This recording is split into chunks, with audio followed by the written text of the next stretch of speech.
You're walking happily in the park when, achoo!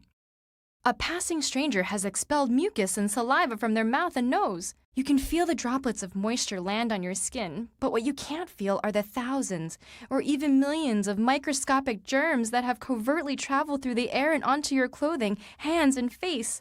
As gross as this scenario sounds, it's actually very common for our bodies to be exposed to disease-causing germs. And most of the time, it's not nearly as obvious. Germs are found on almost every surface we come into contact with. When we talk about germs, we're actually referring to many different kinds of microscopic organisms, including bacteria, fungi, protozoa, and viruses. But what our germs all have in common is the ability to interact with our bodies and change how we feel and function. Scientists who study infectious diseases have wondered for decades why it is that some of these germs are relatively harmless, while others cause devastating effects and can sometimes be fatal. We still haven't solved the entire puzzle, but what we do know is that the harmfulness or virulence of a germ is a result of evolution. How can it be that the same evolutionary process can produce germs that cause very different levels of harm? The answer starts to become clear if we think about a germ's mode of transmission, which is the strategy it uses to get from one host to the next. A common mode of transmission occurs through the air, like the sneeze you just witnessed. And one germ that uses this method is the rhinovirus, which replicates in our upper airways and is responsible for up to half of all common colds. Now imagine that after the sneeze, one of 3 hypothetical varieties of rhinovirus, let's call them too much, too little, and just right, has been lucky enough to land on you. These viruses are hardwired to replicate, but because of genetic differences, they will do so at different rates. Too much multiplies very often, making it very successful in the short run. However, this success comes at a cost to you, the host. A quickly replicating virus can cause more damage to your body, making cold symptoms more severe.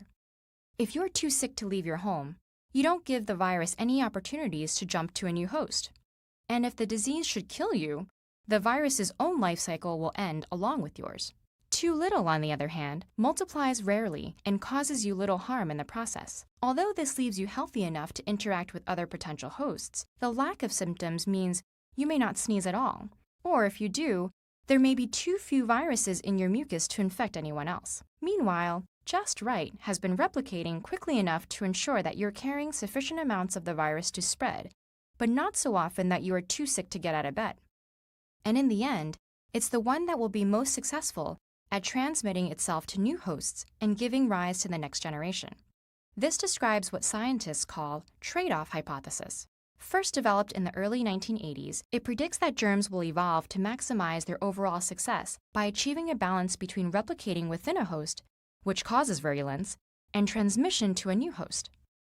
In the case of the rhinovirus, the hypothesis predicts that its evolution will favor less virulent forms because it relies on close contact to get to its next victim. For the rhinovirus, a mobile host is a good host, and indeed, that is what we see. While most people experience a runny nose, coughing, and sneezing, the common cold is generally mild and only lasts about a week. It would be great if the story ended there, but germs use many other modes of transmission. For example, the malaria parasite, Plasmodium, is transmitted by mosquitoes. Unlike the rhinovirus, it doesn't need us to be up and about, and may even benefit from harming us since a sick and immobile person is easier for mosquitoes to bite. We would expect germs that depend less on host mobility, like those transmitted by insects, water, or food, to cause more severe symptoms.